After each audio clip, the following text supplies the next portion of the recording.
This episode of Savage Sessions is brought to you and produced by Radio Salad Studios.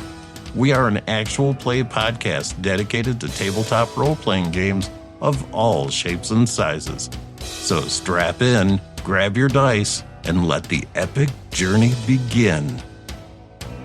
And without further ado, on with the show.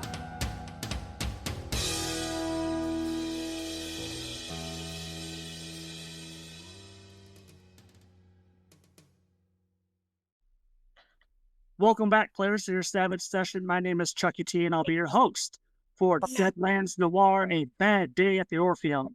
Powered by the Savage Worlds Adventure Edition, created by the good people at Pinnacle Entertainment. Visit them for all your role-playing needs. Previously on Deadlands Noir. Okay, so we started out,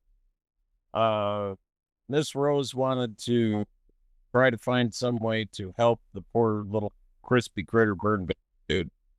Trying to figure out what had happened there. I don't remember that we actually came other than spontaneous combustion.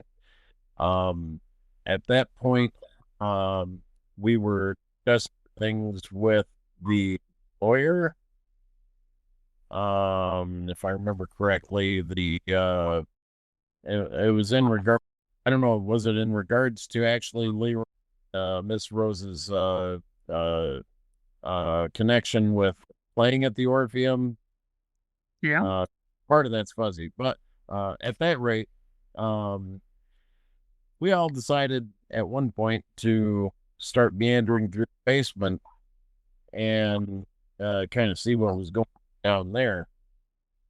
And through that, we avoided a catastrophe with the some sort of hidden monster down there. At that point, it was many turns and many explosions. Yes. Blowing up boxes and things and probably sets and gosh knows who else. In order to get out of the basement, and we survived that quite aptly with the devastating power of one professor and his ability to knock crap over and blow it up. So that's how I remember it. Okay. All right. Yeah, I can roll. That's pretty good. Thank you. Pretty good. Go ahead and give yourself your fourth Benny. And Mr. Fisher, from the professor's point of view, previously on Deadlands Noir. As I said, as Leroy had said, we had arrived at the Orpheum room, right? Orpheum, yes. Yep, at the Orpheum room, and there was a crispy critter on the lawn. Yep. After he was extinguished, the cops showed up. We had to talk to them. Mr. What's his name? The notes go. Silas London called his lawyer. Yes. Don't get the old suckered. acquaintance of ours. That's right. Don't get suckered. Oh, he's a piece of work. I hate him. He's a tool. Hey, got us out of jail. Still a piece of work. Anyway, after we spoke with him and got his lowdown about what not to say and who to talk to, which we probably didn't really need that lecture. We finally got the permission to go into the basement. Dozed around and got all the way from one end to the other. Yeah. Started looking through some boxes. Rose had found a bill of sale for a Nightlinger coffin contents. Mm-hmm. Yes. Nightlinger's traveling expedition. Yep. Oh, all the extraordinary. Yeah. So I believe she grabbed that on the way out. Maybe some other paperwork. I don't remember quite on that part. Okay. I remember because it was said something about her excellent quick organization skills. She was able to get it stuffed into the bag. Yeah. The then beyond that, as I was wandering around, because I kept having a weird feeling, I happened to look up and seen some kind of a creature up there. Yeah, something's hanging out in the basement. Yep, yep. Oh, okay. Yeah. All And right. then that's where we got into the part where things were exploding and we were making a beeline through the basement. That's And right. when we got back up the stairs, that we looked back down and we could see not just one set of red glowing eyes, but a few sets or a couple. Yes. Yeah, that's I right. believe that is where we are at in the story. Perfect. Yes. Give yourself a fourth Benny. Excellent. Professor just kind of laying at the top. Sorry, unless you want to go. Nope, you're go for it. As soon as I get up to the top of the stairs, I'm just plopping out. I'm pissed because I lost my stogie. Well, Okay. just going crazy. Oh yeah. Oh, hey, excellent. That's good. Thank you for bringing that up, Grant. Why don't you go ahead and give me a spirit roll real quick. All right, so Fisher, do you got that? Oh, is that your spirit roll? The one and the two? Very good. So that's up to you if you want to take that or not. Because right now you are in the if you take that, then that'll be you going into a hot debate with a multitude of voices going off in your head right now. that wouldn't freak everybody out. Let me get a Benny on. See if I can. Okay. All right. Oh my goodness. Yeah, you're good. You're good. Go. Take that, evildoers. That is right. Yeah, they're calming them down. Okay, so swig a new stogie. All right, so the camera then goes from the professor just basically shut up, drink, stogie, sitting back, looking down, readjusting the hand thing. Rose getting herself composed with Lyndon and Stockard kind of helping her to her feet. And then it goes over to Leroy. What is Leroy doing?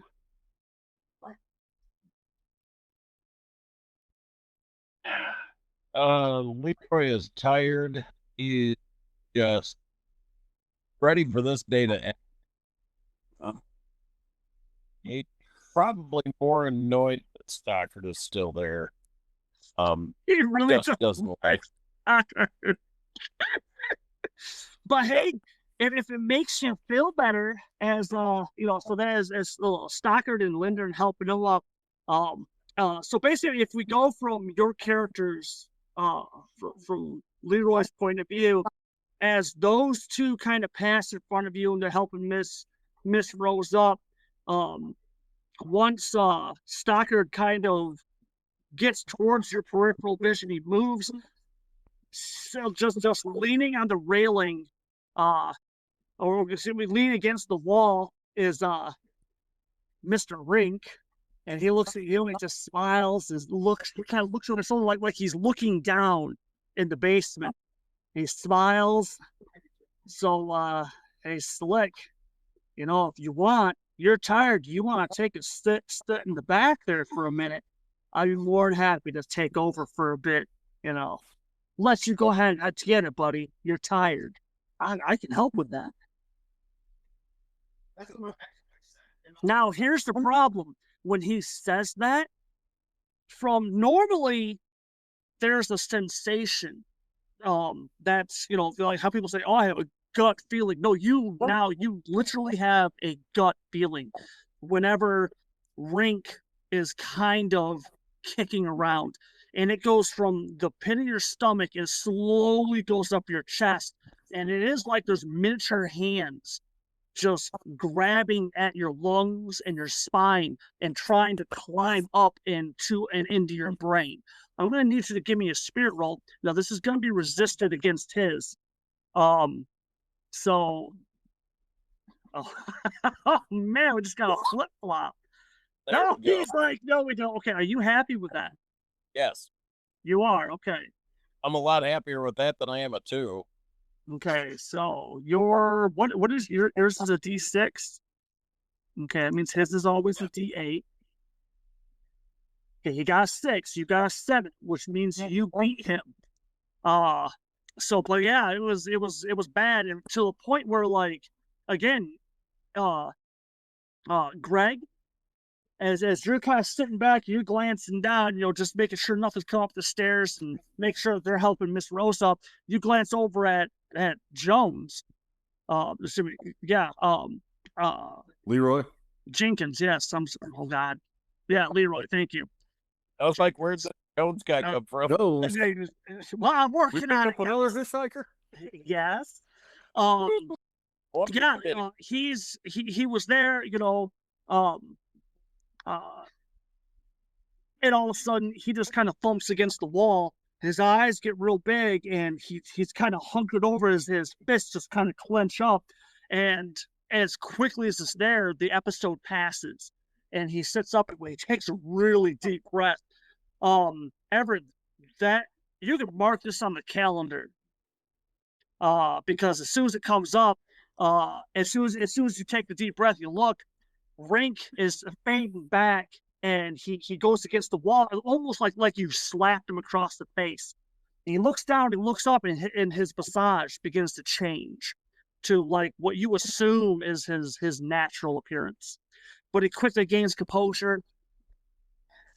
Hey, just keep it in mind, Slick. Just trying to help you out. And with that, he it looks like he's turned, like he's getting ready to walk away, like out of the room. He goes right towards that corner up there, and then he just fades away.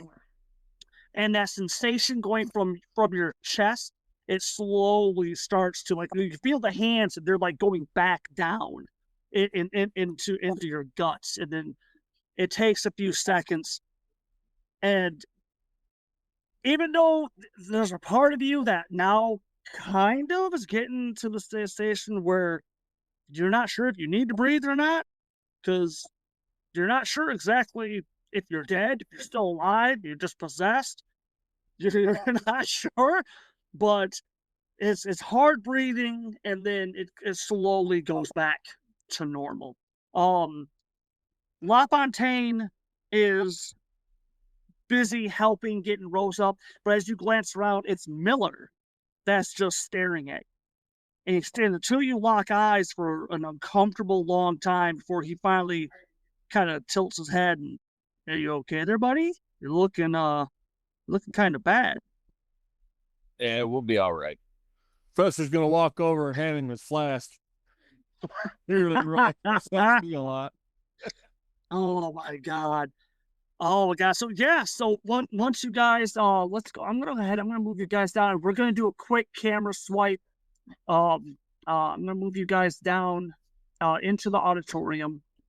I'll let you guys talk my stuff real quick. The basic question is, what the hell's going on? So what are you guys telling? Rose will go along, unless you guys are just doing something really ridiculous. Rose will go along with whatever you guys throw down. She will do her best to back you up. Okay. Right. So between the two of you, what's the story? What have you guys told these guys? I'll let you guys talk for a second, get it together, and then I'll let you guys take the floor. Go ahead.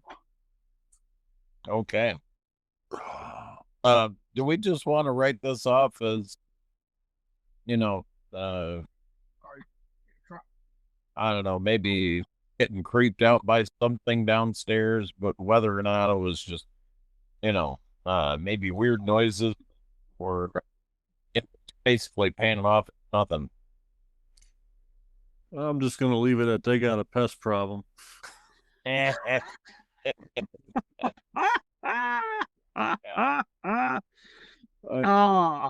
control is not my specialty. I had a hell of a time with a rat lead here just a little while ago. That we did. Yeah. Yeah. Okay, so what are you guys telling the let's call them straights. The quote unquote uninitiated. What are you telling them, the cops, the owner, and the lawyer? Dude, man, you've got some coons or something down there that have nested, and they like to play little games. And I'm not going back down there. I don't want no raving or nothing. I just want to kind of go home, man. I tell you, it's just freaking me out there. It don't take a whole lot to shake me up, but when you can't see the raccoons, but you know where they're kind of working their way around, and you know what it's like. You've had mice in your wall, or you know, a rabbit in your stew. Hmm. Yeah, Miller kind of glances around and is like, we heard the raccoons. That's what you're saying we heard down there. All that commotion, all that raccoons. You're saying it's raccoons. I don't know about raccoons. Yeah. They might have been more like dogs. Dogs. Now it's dogs. So is it dogs? Is it raccoons? Dogs. Rabid dogs. Now there's rabid dogs out there. And Stockard kind of glances around. Yeah, like they said. Rabid dogs. Okay. Let's see. Leroy Go doing the down there talking. and take a big flashlight. Oh my God, yeah. All right, so Greg, I'm gonna need you to give me a persuasion roll. This will be to support Everett. Okay. Every success and raise you get. If you get success, adds +1. Okay, got a 4. Now that'll give him a +1. That's not bad. Everett, let's give Leroy a persuasion at a +1. Because Miller's kind of Not buying it. okay. Well, so that's a 5. Well, excuse me, 6. That's a 6. Okay, not enough for a raise, but he's definitely kind of looking like rabid dogs, And LaFontaine, she's kind of looks over and like, oh, okay, Miss Lagrange, because here's the hard part, and this is what I want to ask. Everett, are you happy with that 6? Because now here's the problem. They turn and they ask Rose, is that right? You have never seen Rose lie. Oh shit. The professor don't care one way or another. I'm just Oh, I know the professor doesn't care, but here's the problem. Rose doesn't have a poker face. Like, at all. okay. She's kind of shook up. So, Greg, I'm going to need you to go ahead. Where's it at? Seriously? Why would they not have given that? That is so... What the heck? Let's see. That's not... Persuasion That's roll. not right. Yeah, give me a persuasion roll.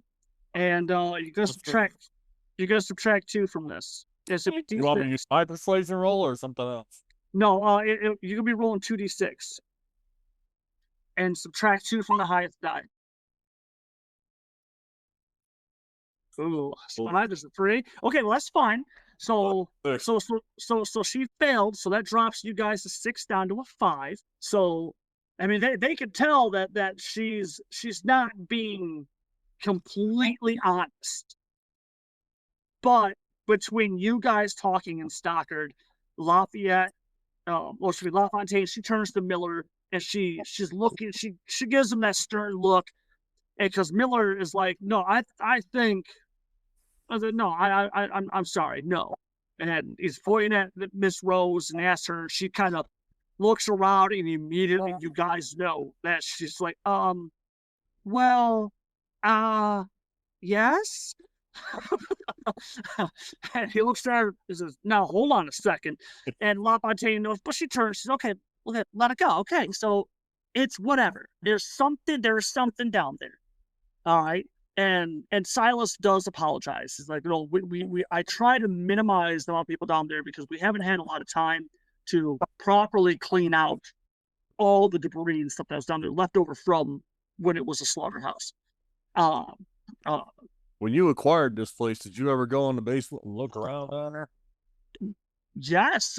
In fact, when I had the full complement of people, and LaFontaine turns and says, okay, Mr. Stockard, keep your client here. Gentlemen, she turns, and Leroy, I understand you're tired, but we need to get a couple statements, and then we'll go from there. And she turns to Miller. What is your problem? Look, seriously, we need to go. We need to get some stuff. We'll be back momentarily. And with that, LaFontaine and Miller, they turn and they leave. Uh, and Lyndon turns to the professor and was like, "Yes, well, I went down there because I had to have some men re-rig the lights because there was no lighting down there, like, at all. Um, Did anybody have an accident while they were down there? he Cut gets themselves? he gets a little it wasn't too long ago. He turns and looks at Stockard, and Stockard just kind of nods, gives him the no, they're cool now, it's okay. And Linda's kind of like, we had a man who was down there not too long ago, and because I was trying to get things organized so I could go through it, have people sort out get the slaughterhouse material out. We haven't been able to get the I don't know if you saw it down the prop elevator. Mm-hmm. No, not the prop elevator, but like the elevator from the outside. That hasn't been working. I haven't had time for anyone to come and fix it. The loading elevator. I have a feeling that's by intention. What's that? But I have a feeling that's by intention. Well, I'm not gonna lie to you. I was when I heard that you worked on I things don't like mean this. by your intentions. I mean by what's down there. I'm not sure. And Stocker's like, anyway, come on, tell him what happened. Tell him what happened. So it was what was his name? Tamlin, Irishman. Had only been actually he had signed on early. Good worker. He went down there and it was a horrible accident. I believe it was a saw or something. It was him and another man were working as a team down there. I've always tried to minimize how many people were down there, just because it's dark, it's dangerous. I didn't want a whole bunch of people down there, so I was always trying to keep it to teams of two, to teams of between 2 and 3 men down there at any one time. Always a buddy system of sorts. That's what the foreman before he left. That's what he recommended. And Tamlin, it was a saw or something. Apparently it fell on him, and it it almost chopped his arm off completely. And so it was he died. He died down there. He bled out before the ambulance could arrive to get him to the hospital. And yeah. Okay, so yeah, that's horrible. So it's an absolute tragedy. So dogs, huh? Raccoons, something like that. That's fine. Lyndon, this is a beautiful thing. All we gotta do is call animal control, and we're good to go. You're gonna need a little more in animal control. Yeah. Wait, what are you? And that's when Rose is sitting back, and she glances. She's been pretty quiet through this whole thing. She's not gone. She hasn't lost it, but she's scared. But you can also tell she's been mulling this over. And she looks up at you, the professor. She looks up at Leroy. Did you see their teeth? Yeah, they were quite close. But you saw them, though, right? Yeah. They looked more like fangs than regular teeth. And at one point, one of them was standing right up just like a man. Yeah, like a raccoon would. Good try, Leroy. Meanwhile, Leroy is emanating sarcasm, like, really. No, not Leroy. I think I know what that is. And she turns and she looks at the lawyer and Lyndon, and she says, you need to get everyone off site, and you need to stop working for the next couple of days. Oh, and Lyndon's kind of bristling up, and Stockard is like, Whoa, hold. Hey, look, young lady, I get it. Raccoons are scary. She turns, she literally, she snaps back at the lawyer and points at him. Those are not dogs. Those are not raccoons. You have something horrible down there, and I, I think I know who we can talk to about it. But you need to get people out of here, and you need to keep the door shut. You need to lock this place up. You need to make sure that whatever's down that basement cannot get out of this building. I need one of you two. I need one of you two to take me back to the French Quarter. I think I know who we need to talk to about this, but I'm not 100% sure. And Lyndon's just kind of and she turns back around. She says, no, you need to lock this place down completely. You need to close all the doors. I think we can handle this, but I need to talk to someone first. And she turns back and she looks at the two of you. There's a mamba that we can speak to. I've heard stories that, and if the stories are right, she's had dealings with something similar to this, and she survived. I think we need to talk to her because I could be completely wrong. And I'm not sure. All I've heard are stories as to what she had to do, and they weren't pleasant. So she turns back around, lock all the doors, bar them, so nothing can get in, nothing can get out. And she turns back, will one of you or both of you take me to this mamba so I can talk to her? Why not? Okay. Leroy, are you going with him, or are you going to do something else? I'll go along. Now he wants to kind of get away from the theater. Rose is just basically a muttering fool, as you guys go now. Did you guys get here by cab? And again, I'm going to go ahead. I'm going to ding the map.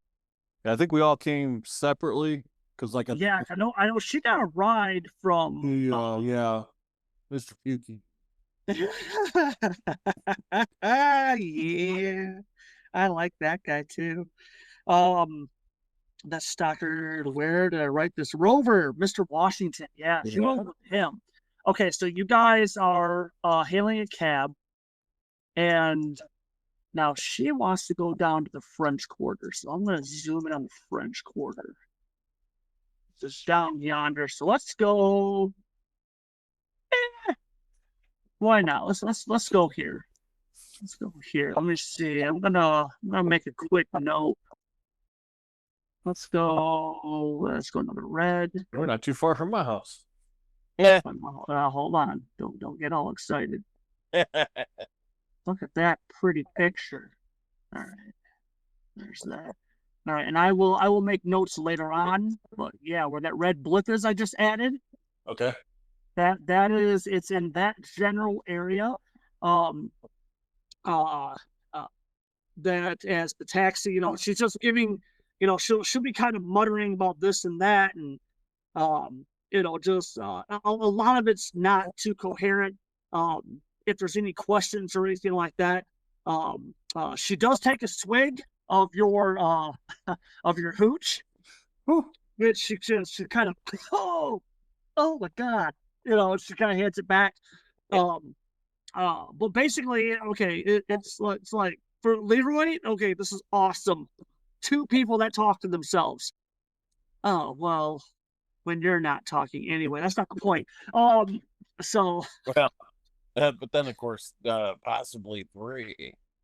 Oh yeah. But surprisingly, there's a noticeable physical change on your end. There's always been kind of a weight with you lately. But after that little incident with Rink, that weight seems to be lifted a little bit. And this whole ride there, not a peep. Now that's not too strange because sometimes EJ doesn't talk that often. But usually he gets a little bit more conversational when there's drama going on. Yeah. Yeah, and well, there's a lot of drama going on now, and he's pretty quiet. You're not sure if that's a good thing or a bad thing. But anyway, so as you guys get to French Quarter, you go down towards the river. Um, there is on the corner of this small block, there is a 2-story building. It has a just positively ridiculous purple frontage to it. Violet paint. Well, obviously because it's French Quarter, the building's a little bit older.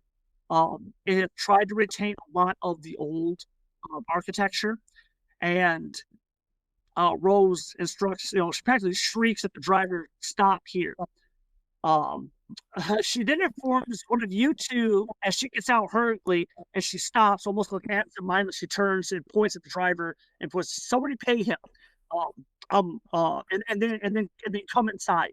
And with that, literally, then she turns, she wheels around, and she just quickly ambles inside of this person's house.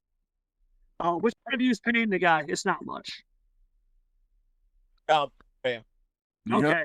I got a little bit of money. Okay. Yeah. So yeah. So yeah, as you guys are, like I said, it's violet paint, lots of violet. Even like the window shutters have, no, the main building is a dark violet. The shutters are a lighter violet shade. The drapes on the inside are a violet. Rose. When you get inside, well, actually, once you get towards the door, and there's not even really a door. It's like an old school, bat wings, doors, swing doors. And as you guys come up to it, but it does have beads, like a whole curtain of beads, and of course they're also different shades of violet going down these beads. And as you guys, part those and come inside, immediately this has a, uh, uh, the absolute veneer of voodoo. You got various spices and herbs and just a lot of different voodoo paraphernalia here and there. And Rose is by the counter, and there's a lady that's behind the counter. She's like, "Okay, don't hold on, no, just calm down, Yes, I'll go get her, and I'll be right back." And Rose has got her hands on the counter. She's like, "No, this is incredibly important. I don't think, I know we ran into something, but before I go to extremes, I need to know more, because I think there's a lot of people that are in a lot of danger." And the lady looks at her and says, "Oh," and she stops. She says, "Well, just a second, gentlemen." And Rose is like, snaps at her, "They're with me. Go get your boss." Oh, the lady kind of wheels back a little bit and, "Right. Okay. I'll be right back." And your eyes goes up and down, and Rose just kind of tilts her head at her. "Today." Don't let me wait. Right, exactly. Well, they both kind of look at it for a hot second. The lady finally gives, and she heads to the back. You can hear her tromp up a set of stairs. You can hear some talking. You don't know what language they're speaking, but you can definitely distinct the girl that was behind the counter, her voice, versus another lady's voice. And Rose was just kind of, pacing back and forth. And it's like, I know I'm right. I'm absolutely certain I know I'm right. And they finally come downstairs. They're talking to each other in whatever language that they're talking in. And the lady comes behind the counter. And then there's a older lady in her 50s. Black lady, and she's not wearing like a ceremonial garb or anything. It was just it's a standard powder blue dress. So excuse me, I got violet dress. It's got the white fringe at the bottom. She has her hair pulled back and she has two large violets, almost they look like sewing needles, kind of through the bun in her hair. And she kind of stops, she glances around, she tilts her head and she puts her arms out. Why didn't you say it was Miss Rose? You know, and they come up and Rose is like, oh, Mama Gigi, I am so glad it's you. So glad you're here. I think, you know, they hug and she goes, so who's the matter, child? You look so upset. And she stops and looks, oh, is this something I need to know about? And Rose kind of looks back and like, I'm so sorry. I'm very rude. Mama Gigi, this is Leroy Jenkins. He's a bassist for my band. What is a bassist? I'll explain later. He's a musician. And what is well, it's for a long time she's scrutinizing Leroy for a long time. Oh, And that sensation that's in the pit of your stomach, it moves. And it goes from the front of your stomach, it goes toward literally it's almost like it's moved from the front of your stomach to the back of your stomach. oh. And it's just kind of it's like as she moves closer, it pushes harder and harder against your back. And she kind of just it's creepy. She's all up in Leroy's personal bubble, way more comfortable as she should. And then she snaps her head. She looks back. She says, "And what is this one? This is Professor Joseph Rogers. And yeah, no, I can smell it on him." And she knows that she's so big whip. And so, she looks at Rose. I told you. Oh God, I didn't tell you. Put the cigar out. No. The cigar is more for better smelling than what he dabbles with. Both of us, you're crazy. You deal with things you don't even understand. What is it? What do you want me to do? Take a hex off of them? Have they and Rose look around? No, Madam Jesus, no. Vampires. Now, you listen here, Rose. I love you like a daughter. I do. I don't. And I know you've heard the stories. Madam Gigi. I'm not kidding. I know it's a personal thing for you. And I know people have already told me, not even in joke. We saw them today. There's a building to the north, New Orleans. Darling, they're all over New Orleans. They're all over. No, but they're in the basement. And I think they have what was it I heard you refer to it, a nest. How many do you think you see, child? Three. You saw three. They chased father's building. It's a large. It's called it's a building. New owner, the Orpheum. It's to the north. Yeah, we saw him. No hair. They moved very fast. Red eyes. Yes.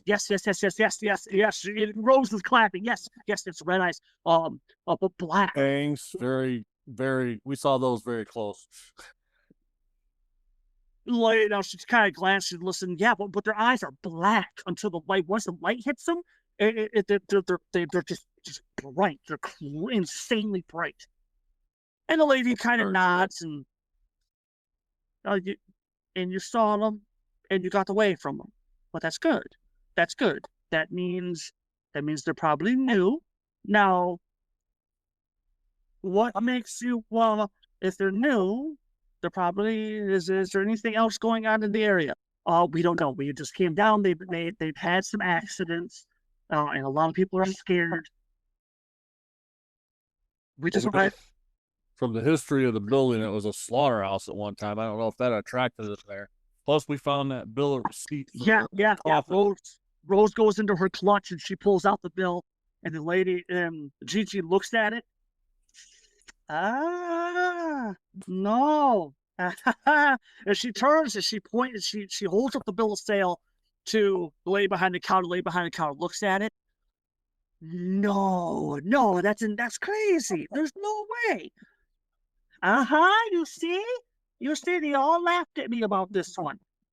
This one, years and years and years ago, to my grandmother, this one came by, was trying to set everything off. And this one came by and was trying to pawn off bad things to my grandma. I think my grandma put a hex on this one. I told, and everyone laughed. But she said that these were bad people. All right, child. Now I need to know, and you need to speak plain. What are your intentions? Rose just kind of nods, and she leans against the counter and looks away right in the eyes. I want to help this man. I don't think this. I believe that this man that's just trying to do something good, trying to help people. I want to help this man. I don't think he. I don't believe he had any knowledge of what was in that basement at all. And I don't want to see any more people getting hurt. Yeah, they've been having a lot of accidents around there. Somebody caught fire this morning. What do you mean caught fire? It almost looked like they're gonna write it off as spontaneous combustion. Oh. No. So you didn't meet 3, you met 4. They burn in the sun. That's the feeling. You met 4. I bet you if you go back and if you have friends, if you can look at that body, I think you'll find all you need to do. You said to yourself, you saw the teeth. If you can go look at that body, you'll know exactly what it was that was burning at that place. All right. So you're gonna let Miss Rose try to do this by herself, or the two of you going to go and be her champions? Oh, we're gonna be her. Yeah. I got nothing better to do. I just need some more liquor on the way back. Priorities. You need to be sober for this. Depends on how Work too well, lady. Yeah. You ain't got the committee upstairs like I do. Well, for you, unfortunately, Mr. Top Hat, Mr. Professor, I don't think I can help. But you, she turns to Leroy, you got something climbing in the back of your skull, eh? Rose was kind of glancing over, and what are you talking about? And Gigi looks at Rose, looks at the professor, looks back at Leroy. All right, so you're going to be here champions. You're going to need some things. When I was younger, she turns and she tells the lady at the counter, you handle anyone that comes in. I'll be in the back helping the champions. With that, she waves emotions for you guys to follow her. And it's now that you know that she has a limp as she's going to the back. It's pretty pronounced. And as she gets to the back,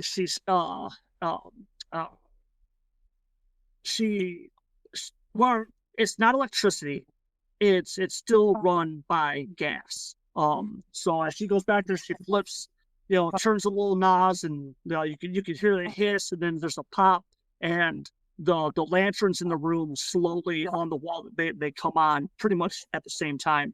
And there's a lot more paraphernalia, and she motions for you guys just to find a seat somewhere, she says. And she starts to go on the story about how when she was younger, much younger, that she had run afoul a small group of vampires, and that she didn't listen, and she thought she could handle the problem. She thought that her connection to the Loa was stronger than what these things were. And she stops, and she looks back over her shoulder at the 3 of you, and she very solemn eyes, she says that she was mistaken. She was very lucky to have gotten away from them.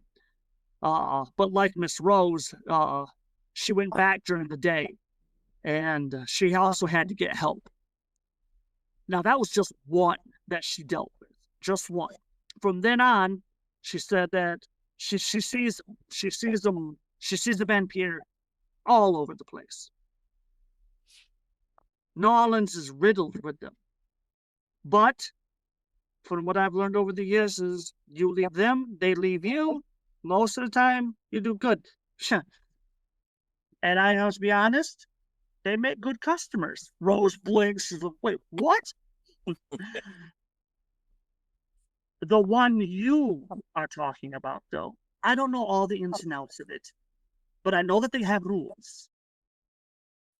So the one you're dealing with is breaking rules.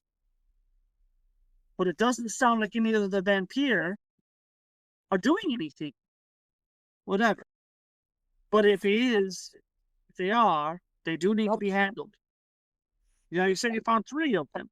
Okay. Now, if one burned, though, I'm curious about the one that burnt, though. Did someone find him? Did they drag him out? This is what I'm confused about. She's asking about the one that burned. Yeah, Rose is like, no, he was just they said he walked out. And then it just walked out into the sunlight. Yeah, I mean, unless maybe they uncovered him by accident and That's a very stupid vampire. Lucky for you. Okay, one less thing you have to worry about. All right. So she pulls this. And she snaps her fingers and she's like, snaps me at the 2 of you.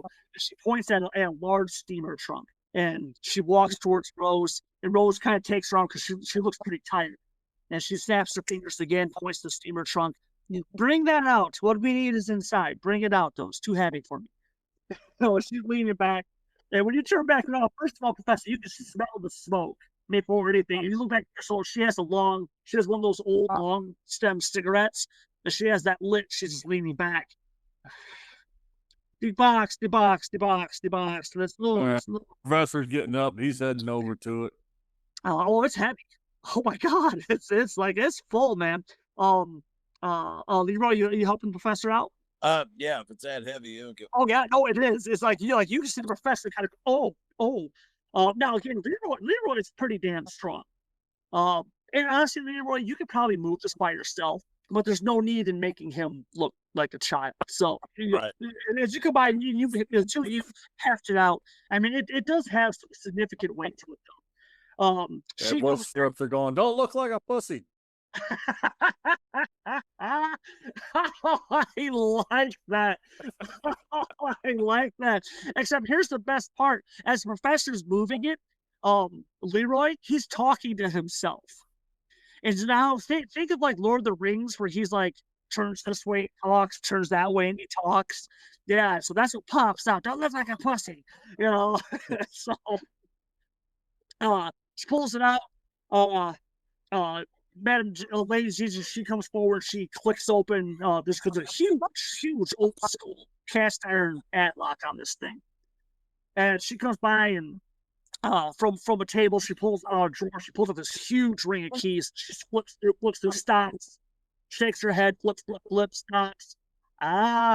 There's one of those old school keys. She jams that in there, gives it a hefty twist.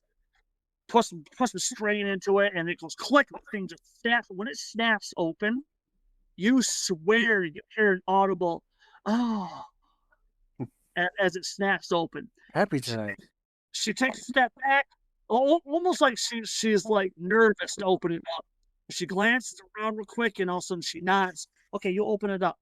You're the champions. You open it up. Yeah. So inside the trunk. Let's see here. Let's take a quick thing. For its size, first of all, it is ridiculously reinforced. But yeah, right off the bat, the very top of it, there are 2 axes, and they're not wood axes. This is like some true medieval crap here. So if so, we got 2 axes. We got right off the bat, Leroy, I don't know how you are in this, but there is a crossbow. Okay. I don't know how much experience Leroy has with crossbows, but it looks cool. Probably less experience than when he first shot a gun. There we go. That's awesome. But then there are a couple of books. Still, I don't know. There are not a couple. There are several books. Some are in English, but a large majority of them are not in English. And then there are some very wicked looking curved knives. So basically daggers.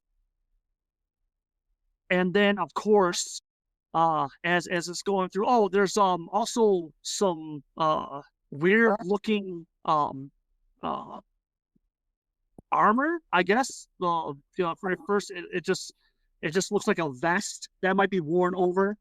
And then there's a collar. Oh, like a shackle that. Yes.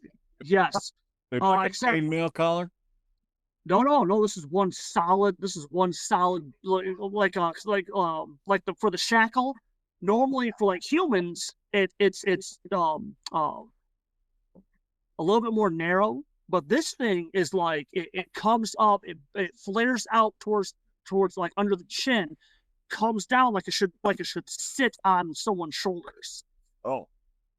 And the lady, when she sees you guys eyeballing this, and there's like 3 of them in here. Plus there's like 3 vests. And she nods and she's like, and it looks like there's parts for the arms and the legs. But when it comes to the collars, Gigi nods, takes a deep drag of the cigarette after she exhales. That's so they don't bite you in the neck. Not saying they won't bite you nowhere else, but that's so they don't bite you in the neck. Okay, so at that rate, Leroy looks at it, thinks, he's like, you know what? I'm not gonna do it because I need to be able to move. So yeah, she puts her head. No, it's not a problem. Not a problem. You take what you feel you need. What she tries to The professor pulls out his wrench and he grabs one of the axes. Nah. Oh yeah. The wrench, honestly, because we all love the wrench, so I'm gonna have to say the wrench is probably the same length.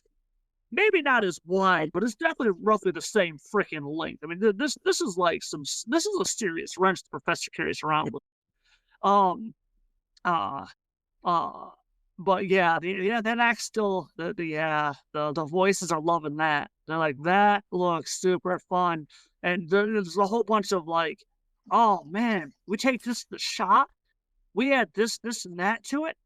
Oh, we could put flames on it. We could put electricity on this. Oh man, you can hear the chalkboard being used by several of the voices right now.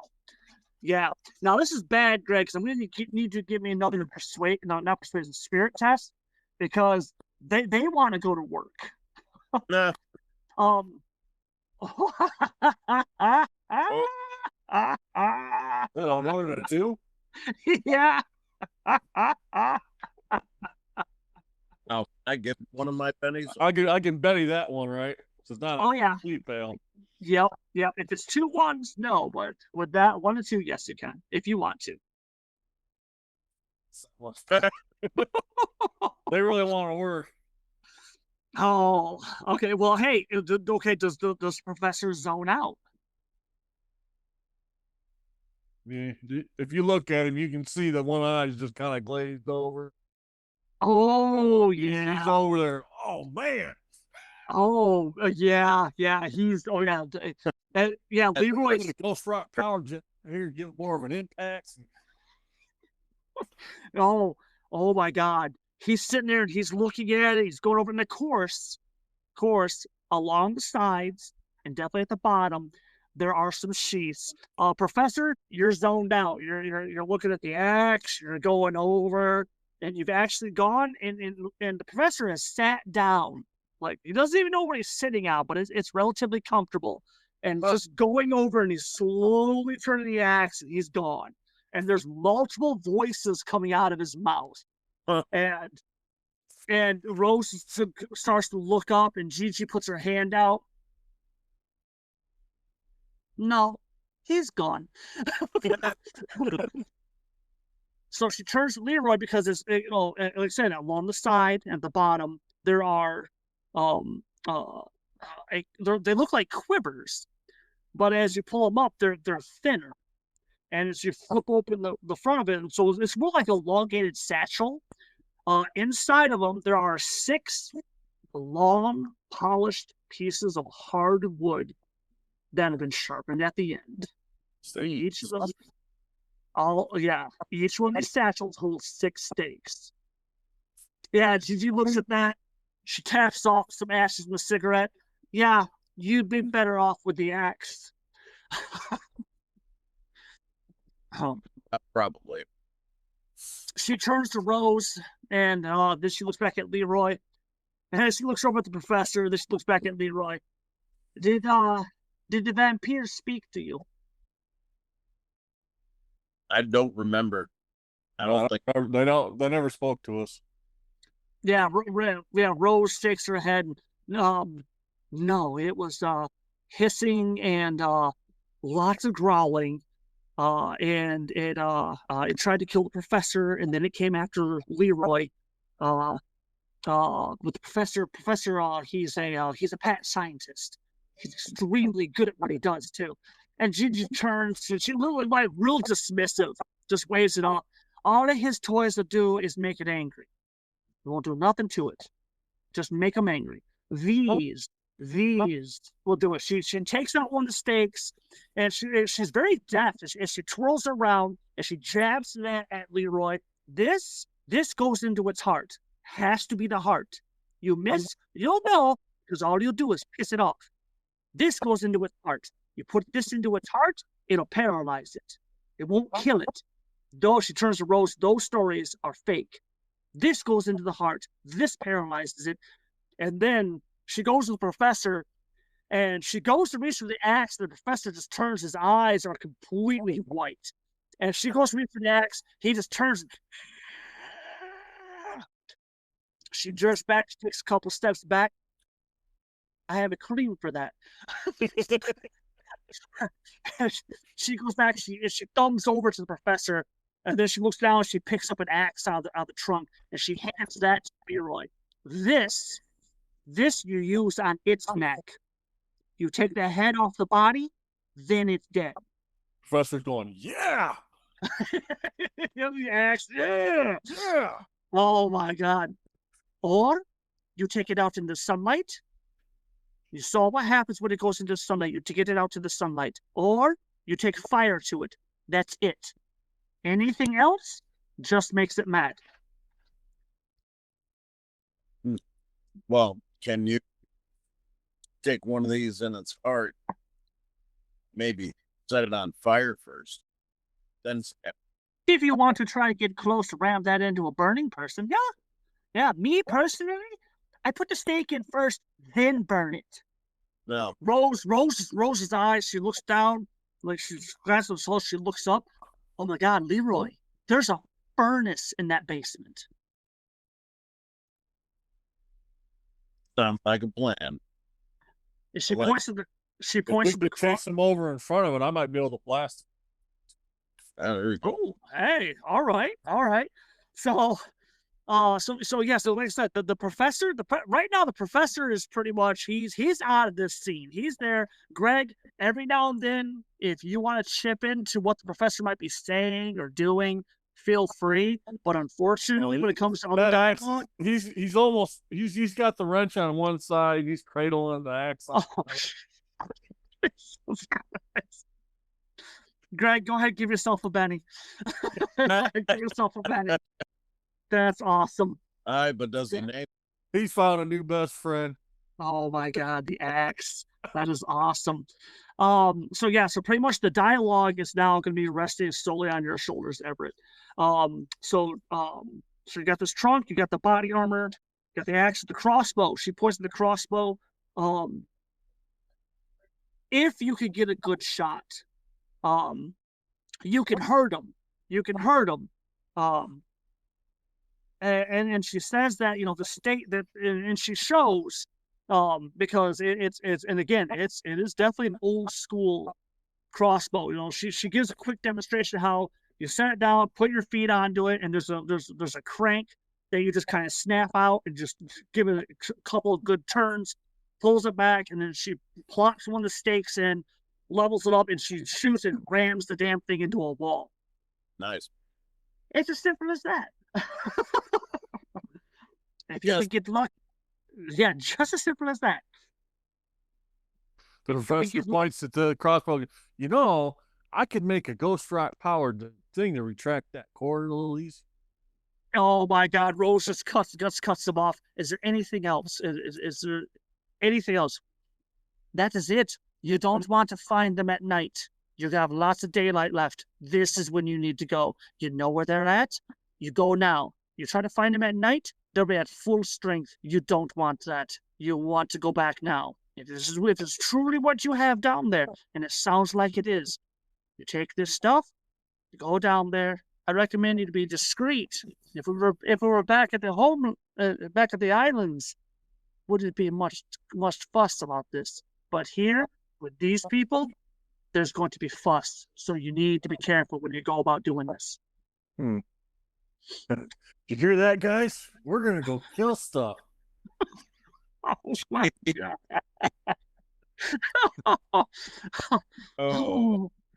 Oh my God.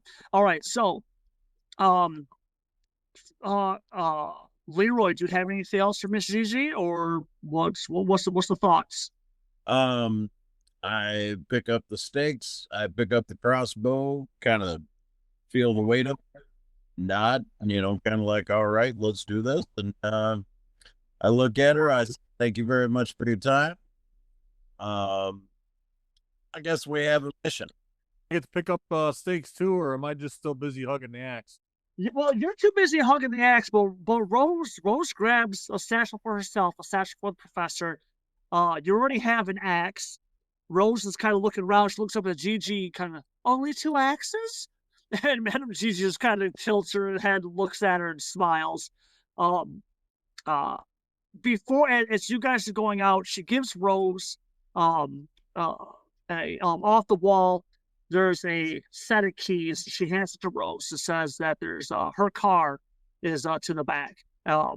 She asks again, well, where exactly is this place? Rose says, it's called the Orpheum. And then Gigi's like, where? And Rose gives her address, and Gigi nods.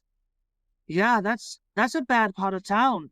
Okay, well, if you don't come back, I'll know where the car is. And so that doesn't do much. And so Rose is basically helping the professor out. And Leroy, as you're going out, the professor's got to look back and go, thanks for the new toy. Right. You want to have fun with that. And she waits as they go out. And she stops Leroy, kind of gently pulls him aside. I'd give it to you now, but there's a good chance, one, you'll not have time to use it.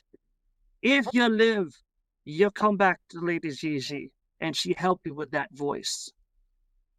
Yeah, with that, she puts her hand on your stomach, and man, you have every instinct of your body, every fiber of your being says to get the hell away from this lady. But he's got this logic, like, if he or she can get rid of Rink, that might be worth it. Okay, yeah.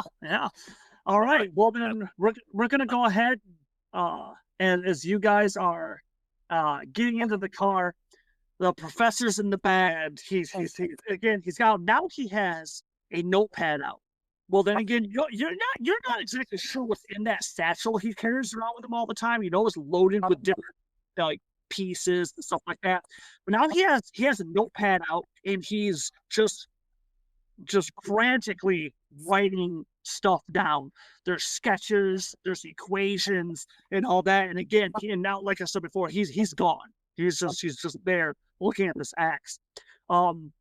As you come out, Rose is going back inside. She tosses you the keys and tells you to get the car started. Once you get the car started, because is this one of those things where you got to crank the front of it and all that stuff? Oh, yeah. Okay, so once you get it started, Rose comes back out. She's carrying a set of that armor. So we're gonna go ahead and we're gonna do a swipe.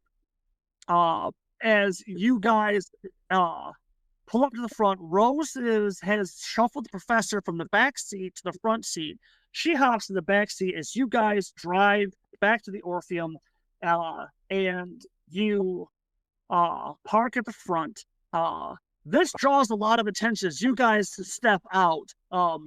Professor, why don't you go ahead, give me another spirit roll. I want to see it, because I'm thinking by the time from there to here, I'm just curious if you got, I got the 5. You got the 5.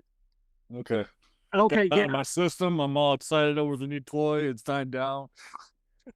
Yeah, but see, that's the problem. I mean, is every time you zone out like this, you're not always like understanding exactly what it was. In fact, as when the car stopped, because the thing backfires quite a bit. So I'm gonna say that's probably what drew you out of it. And also was Rose. Something just comes through the subconscious, cuts through all the other voices. Is we're here. And as Leroy, as you turn, you see the professor's head kind of snap up. He stops writing. It literally just kind of scrawls off. And Professor, as you're glancing around, the last thing you remember coherently was being in the back room of some crazy chick's place. Nah. And in the trunk and the axe. And oh, you had one of your episodes. Because you're looking at the little notepad, and you're like, the axe is sitting on your lap, and you're kind of flipping through and going back several pages. Then there's all these like weird equations, stuff like that. Okay, you put that away because that's going to take a little bit of time to decipher exactly what this madness is. Yeah, go ahead and start cueing the heroic music. There are some homeless people here and there, and they're watching. And all of a sudden, that's when Rose steps out, and she steps out. She's got, the vest, the arm plates on, the leg plates on, and she's got that big ass collar on. And, she kind of turns and glances around. She looks at Leroy, and she kind of tries to raise her arm and point. And she's like, "Give me an axe." That's a wrap for this week. Join us again here at Radio Salad Studios, home for Savage Sessions. Make sure you follow us on Facebook, Instagram, and YouTube, and hit that bell icon to be notified when new episodes are released. Until we see each other again, Go out there, be safe, have fun, and may the dice be with you. always. This game references the Savage Worlds game system, available from Pinnacle Entertainment Group at www.peginc.com. It is unofficial media content permitted under the Media Network Content Agreement. This content is not managed, approved, or endorsed by Pinnacle Entertainment Group. Certain portions of the materials used are the intellectual property of Pinnacle and all rights reserved. Savage Worlds, all related settings, and unique characters, locations, and characters, logos, and trademarks are copyrights of Pinnacle Entertainment Group.